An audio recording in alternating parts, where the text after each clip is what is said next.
Janice, thank you. Hi, and welcome to Lab 11, where we'll be talking about from waste to wealth, creative approaches to circularity and the global south and beyond. So my name is Tricia Langman. I am a HLPF partner, an educator, sustainability advocate. I'm here with some amazing speakers today who are going to join me in a discussion around this topic. So I'm so excited to have this discussion. So let's just get started as soon as possible, because I know we have to be mindful of time. So I'm going to give the opportunity for our guests today to introduce themselves and give you, take a 1-minute brief bio about the work you do, and then we're going to delve into the topics and questions and unpack a load of concepts. So let's start with Britta. Hi. Yes, hello. My name is Britta Cabanos. I've been working in the design industry for 30 years as a designer, design director, and entrepreneur. And I have done everything in the design side of things, from mass market to designer to athletic apparel with Nike. And over the years and over time and growing up and going through the industry, my passion really turned into more about mentoring and educating on best practices, especially now with ethical and sustainable practices. And a lot of that was missing in my early career. So that's now what I'm focused on. And I'm excited that I'm preparing to launch a Conscious Fashion Design Academy masterclass in the fall, where we're going to talk about looking at all of the process from even a business idea to getting to the consumer through a conscious lens, and how you kind of build all that circularity into your process. And so I'm happy to be here today and share what I can with you. Thank you, Britta. We?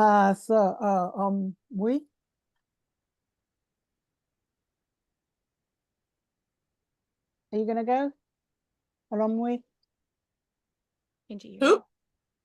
Yes, you. Maybe I said your name wrong. Oh, okay, right. Mowunmi, right. Mowunmi. Thank you. It's so great to be here. Thank you again. So in 1 minute, I'll just quickly tell us what I've been involved with. I am a sustainable business development consultant and a childhood preservation advocate, and I'll explain that very quickly. I've been as a political scientist with my first degree. I went on to master's degree in business development, and I've been in the financial services sector for over 2 decades.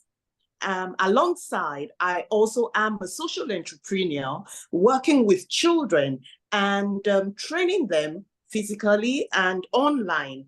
And I realized that the work of art, nature, painting, helps them build, some of their ideas. They draw, and then they use this painting, to provide services, for cancer patients in the hospitals, and they're able to make them have access to funding. So pretty much, I believe in raising children who will bring about the sustainable futures, because adults, they are opinionized. Catching children young is the main thing.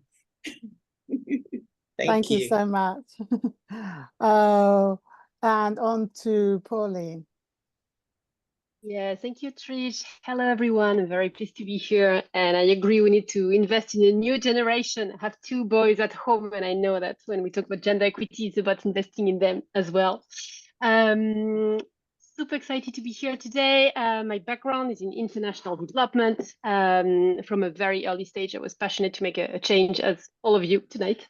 And so I started to work in India at the ILO, and I was involved in a research project on health microinsurance schemes for the below poverty line people. And this led me to West Africa, where I worked for micro saving scheme that time for international NGOs such as Oxfam, Mayagro, Freedom from Hunger. I spend lots of time in very rural areas, mainly with women, designing training programs based on their needs, their skills, and their aspirations. And it was clear to me that no one is too poor to save. That being said, what people needed the most to escape poverty was to have good health and to have sustainable income generating activities. So when I moved to Ghana, I was really inspired by the dynamic entrepreneurial spirit of the people who would never take anything as granted. And I realized that the best way to create lasting economic opportunities, especially for women, was to create jobs. And so this naturally led me to Ethical Apparel Africa, the company I'm still working for now, which was just starting in Ghana with the ambition to create a new ethical garment manufacturing in West Africa that would be right from the beginning, from a social and environmental standpoint, and that would create a best place to work. Thank Fantastic, you. Fantastic. So we are going to get started on our questions. You know, for me, education is, you know, the fundamentals, as I had said in the main discussion. You know, we do not give enough credit to working towards making the next generation, you know, helping them to sort of think about the future. I think, as I've said in many times before, the food industry has done a fantastic job of educating youth on our food systems, but we in the creative industry, particularly in fashion, do not do that. So people are unaware of things like, you know, that some materials that we have are grown. And that leads to, you know, students, when they go into the fashion college, it's not necessarily, you know, understanding, having a good understanding of the processes and the supply chain, even as fashion students. So I'm going to talk with Britta today a little bit about education. And my first question, Britta, is how can educational institutions and programs better support the creatives in the fashion industry to adopt sustainable practices and integrate circularity into their designs? And just to follow up with that as well, what are the effective methods of incorporating circularity principles into the curriculum for design professionals? And how can these measures be tailored to address the specific needs and context in the context of the Global South? So, you know, really just asking you, you know, how do we get there in terms of making education accessible to, you know, professionals? Yeah, well, like you mentioned, traditionally in education, it's you go and you study one aspect of design. If you want to be a designer, you study fashion design, and it was just really focused on, you know, trends and, you know, pattern making and how do you design those styles, sketching and all those things without any of the other parts of the process included. That's kind of the traditional method, which is still very much in existence today. So I think number one is really for the education or the teacher or the school, the course, wherever they're taking this, is to really understand circularity as a whole entire process. And I think there are institutions that there's class offerings now that have some sustainability courses, even degrees. But again, making sure that the educator is really looking at the entire process and understanding what those are. For me personally, as a designer, I never considered the farmer where my material was coming from, or, you know, how the print was made, what kind of dyes and inks and toxins, like that was just not even a thing. So now it's really offering the student the awareness and understanding, and maybe they can't deep dive into every single step because it's a huge system, right? But awareness of all of those steps so that when they are doing creative work, they can really be considerate and thoughtful about the choices they're making in their design work and how it's going to affect and all the hands that are going to touch it.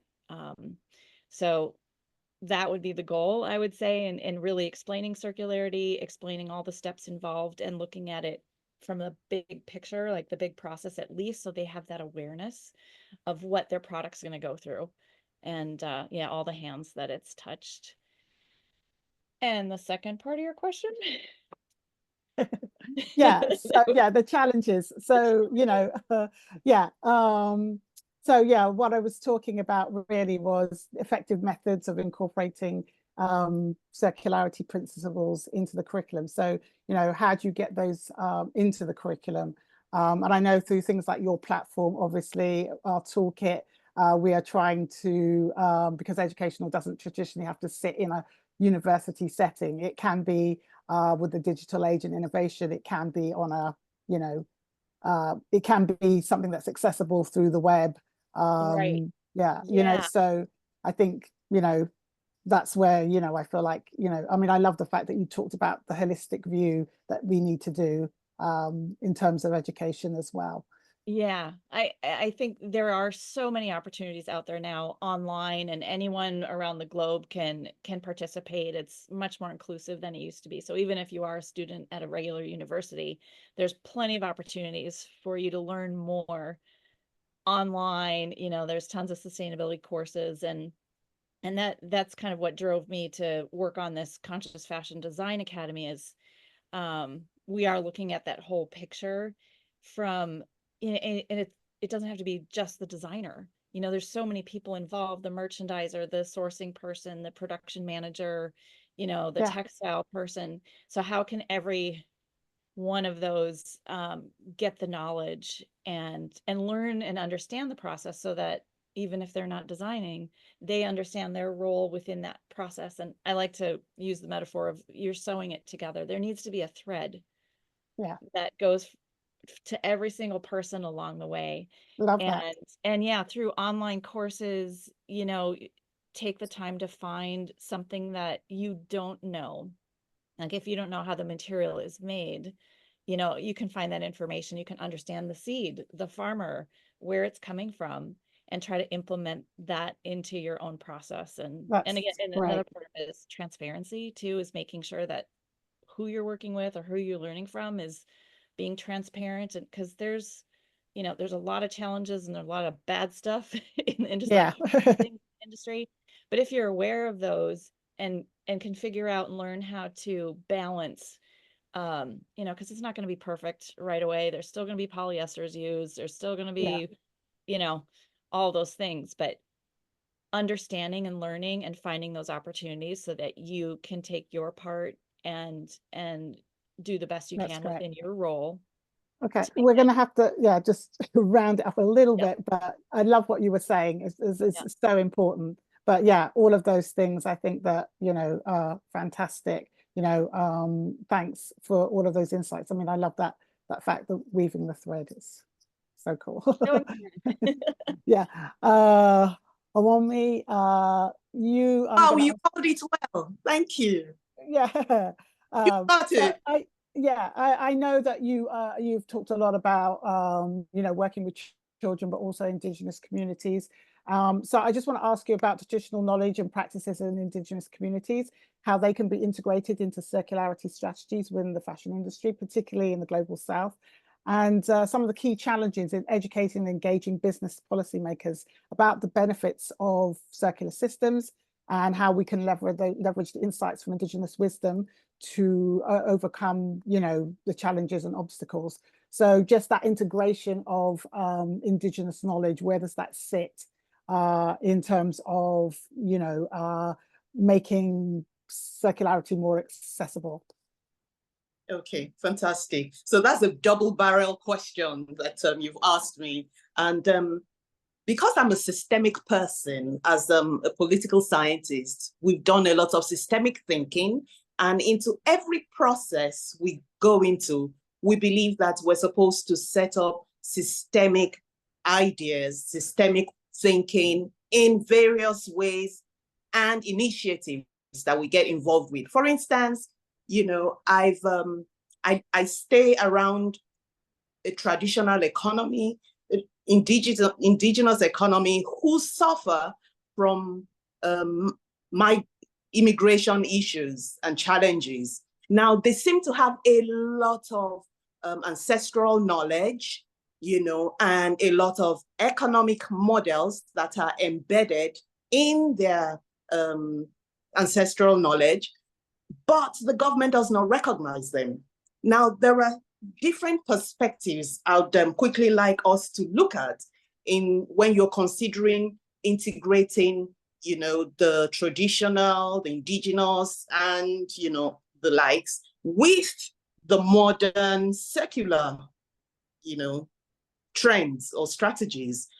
We need to understand how people perceive secularity. Secularity is a mess, as in they look at it, they say, oh, it's not green, just like your background here. Secularity is not beautiful, but then we begin to redefine what secularity is, because the people who really make it work, they are the ones we should actually, show empathy to, because they are the scavengers. They go out there, they pick the beans and think of economic models to convert. That's a systemic way of getting those people, to bring out their systemic ideas, and then, creating systems, you call it SOP, a standard operating procedure, because they don't have any documentation. But then the academia, could just help us to develop some SOPs and even some fashion cartels, wherever they are at, some organizations who come together as groups, they can just say, oh, this is our vision. The next thing is that apart from, the perception, we have to change the perception. We have to begin to allow people to see these scavengers, as it were, in quotes, as people who we should show love to, people who we should, we should not relegate, So at the end of the day, the final aspect that I feel we should also look at is we must endeavor to help them, there are three or four players in this industry. You have the people who make it work, the people who, cannot survive without it. You have the producers, the backward integration. You have the consumers, those who are the forward integration. And then you also have the government, the legislatures, the judiciary, those are the law enforcers. And then you have the executive powers who implement. Now, if there's no consensus idea and meeting of minds, it's going to be an exercise in futility. So we really say to ourselves, we must collaborate, that the old word is competition. The new word for competition is collaboration. And we've got to be able exactly. Yeah. So we get to a point in closing now, the challenges, it's, we've got to be able to help these people, give them some, they've lived in old houses. They don't have good food to eat, clothes to wear, and the likes of it. They don't have access to Attorney General. They need to establish trademarks. They need to establish, things, intellectual properties. They're indigenous people. But if they can offer free services, if government can offer free services for them so that they can get to the limelight, it will help. Yeah, and I totally agree. The spirit of collaboration is what is missing. The old paradigm with competition, I totally agree. That's the way forward. So I just want to get into Pauline, because we only have like 10 minutes.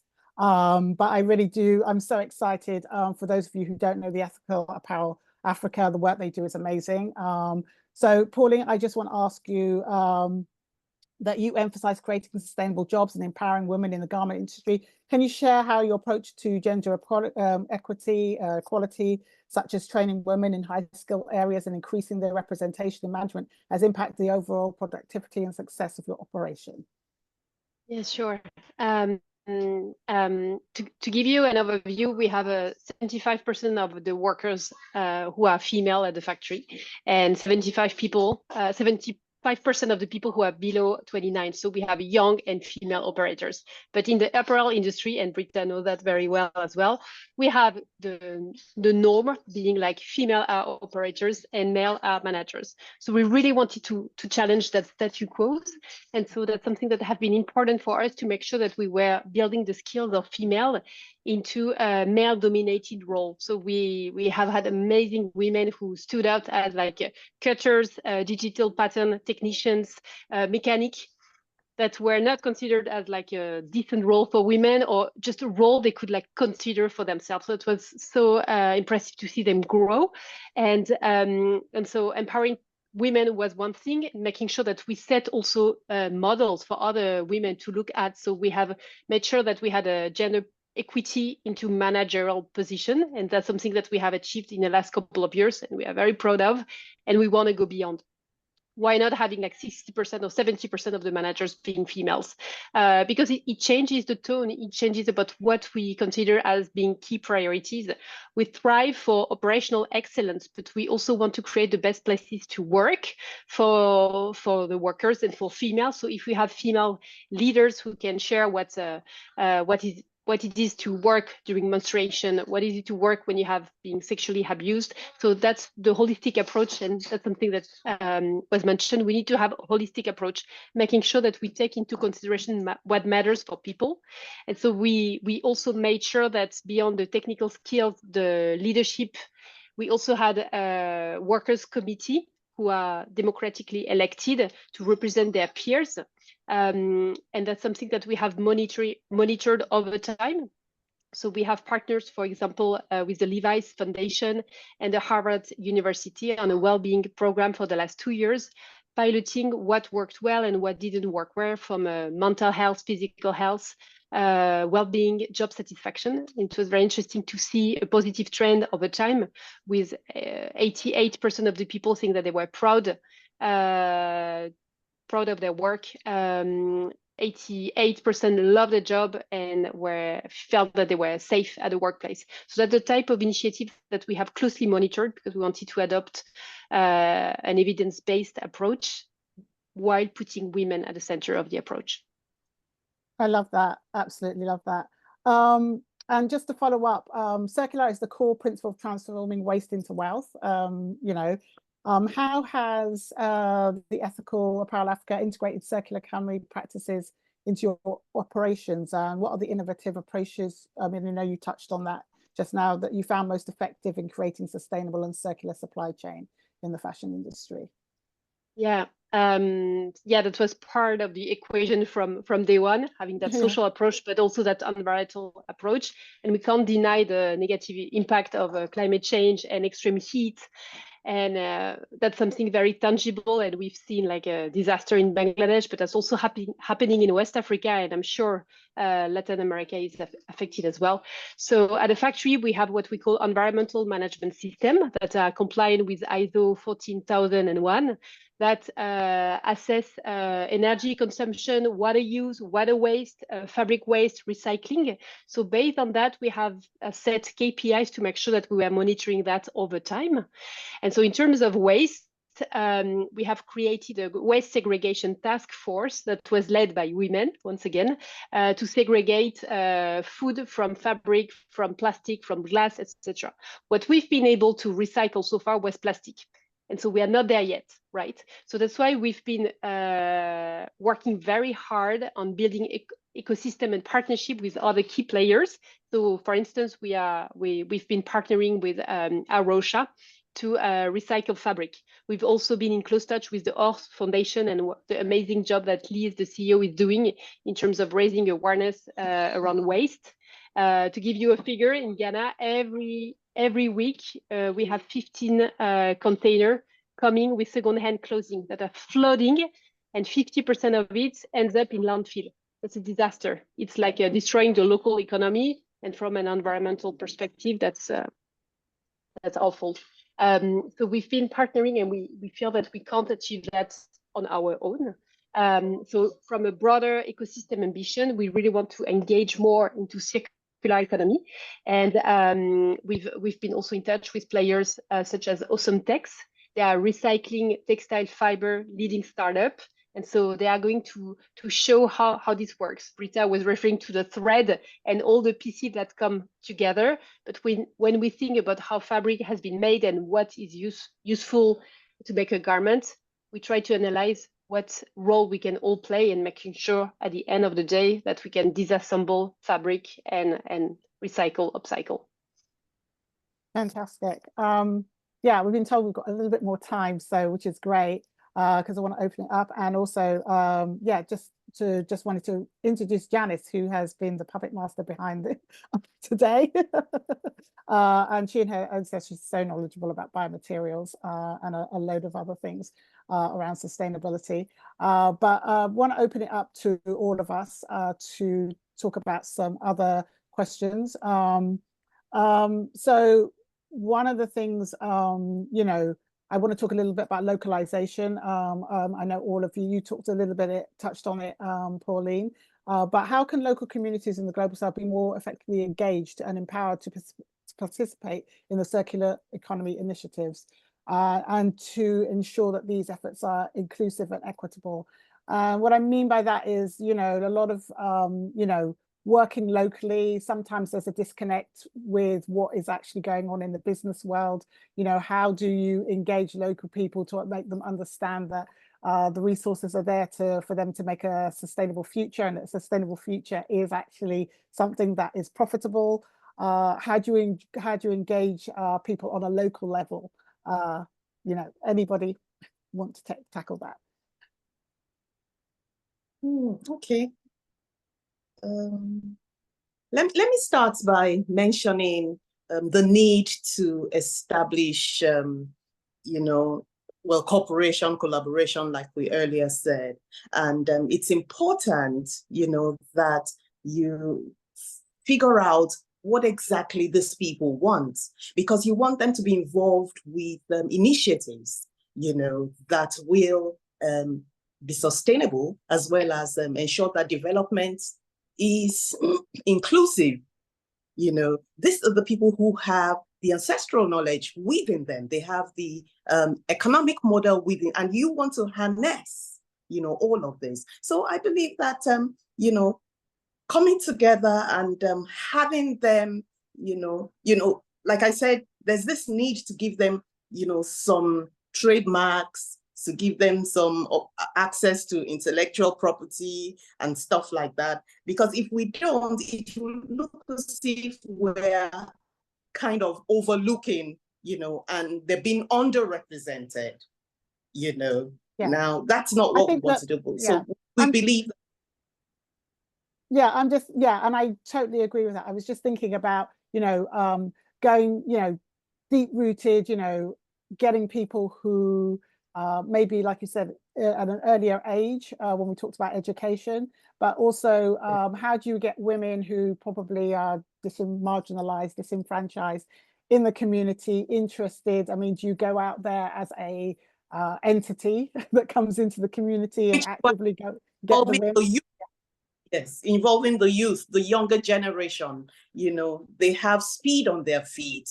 And, you know, little things like a child parliament is some of the things I advocate for instance. And governments, you know, go into the extent of telling us to write policy questions, you know, that will help them develop a policy, raise a bill that becomes law, you know, in that area. So if we follow that process, we will be able to tell governments, and then they can sensitize the environment in this particular way. They will go to the Ministry of, what do you call it, that announce they do jingles, you know, they'll do the jingles, radio jingles, the TV jingles, they'll do it in the various languages to make it more inclusive, you know, so that everybody will not be able to speak English.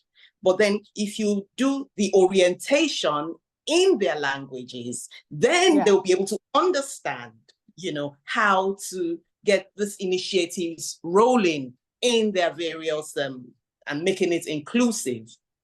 Yeah, fantastic. Anybody else? Britta, do you want to share? Or should I go? Yeah, I mean, I don't know the specifics of in certain areas of the global south. It's not where I am, and I haven't witnessed that myself. But one thing that we do a lot of is just workshops and even internships and apprenticeships.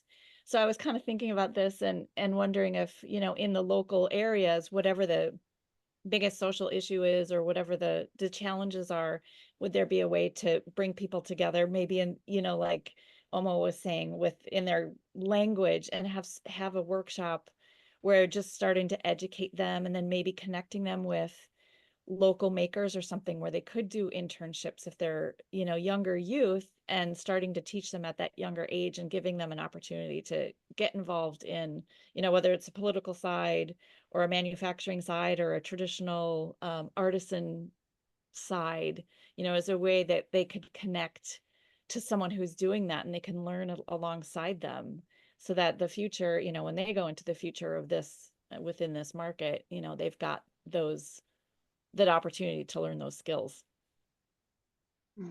Sorry, also, I believe user stories come in very powerfully, particularly when it comes to digital representation. You need, you know, like inputs, process, outputs, and then feedback into the system, you know, is a systemic thinking and a systemic approach. You know, when you gather data and then you process it to generate, you know, some kind of output, you're essentially, you know, helping, you know, the people to understand that you've got to take it step by step. You've got to be able to show that you're being inclusive. You've got to be able to show that people want to carry out initiatives that will help them become sustainable in their locality, in their communities, and then help the traditional and the indigenous people, you know, make it work for the new modern strategies, you know, that are in their areas. Pauline, do you want to chip in? Yeah, very quickly. No, I feel so aligned with what you've just both said. I think investing in the youth, making sure that they are equipped to understand the reality is fundamental. So they will take it on and have agency. I really like that term. It's about like you open up like opportunities for people to be empowered when you raise the awareness about like a fact in their own understanding, their own language, as you've just said, and give them the tool to make decisions, to feel that they can be part of the game. Because it's overwhelming when you think about like climate change, for instance, like you feel that you can't do anything and you're helpless. But when you feel that you understand what's going on and you can still be an actor, it creates an action, and you're driven by the change you want to make. And that was mentioned in a previous session. We are co-creators, and so we need to work together and making sure that the voice is shared and people can take it on. Yeah, yeah, fantastic to hear from all of you on that. And I totally agree. This whole idea of co-creation, it's one of the fundamentals of and foundations of HxN is what we can to our vision of bringing different actors together. So lastly, just one more thing, you know, the role of governments, you know, they can be your champion, they also can be a foe as well. You know, it is, you know, in the global north, you know, there's subsidies and governments often help in some countries more than others.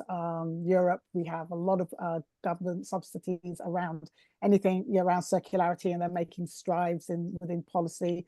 But when you get to the US and even not so much, and then when you get to the global south, there are other things and circumstances that make that not a priority, when perhaps you know sustainability is looking long term, not short term. And I think that, you know, governments work short term at the problems that they have. So, you know, what role does the government play in terms of policy? I mean, what can we suggest, you know, that can help, you know, in the global south and beyond? You know, like I said, in the US, we still are way behind in terms of any sort of policy that thinks long term in terms of the climate. And as we said, climate change disproportionately affects underserved communities as well. So, and that is applicable in the global north and the south. So where does the government fit? Okay, so in the global south, I would say that the criteria for electing government into position is using a secondary school certificate.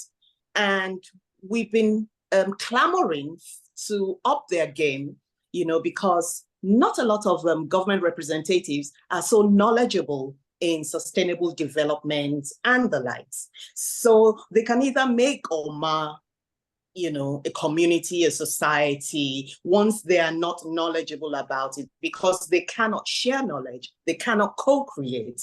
All they just do is come out there, they want to slash the tax on you, and they just want to, make the atmosphere unbearable. So in the global south, they seem to, particularly those who have immigration issues, and they're more or less illegally being made to work for them, contribute to the GDP of the nation, but then they're not recognized, taking advantage of their, ancestral knowledge, but nothing to show for it on the part of government.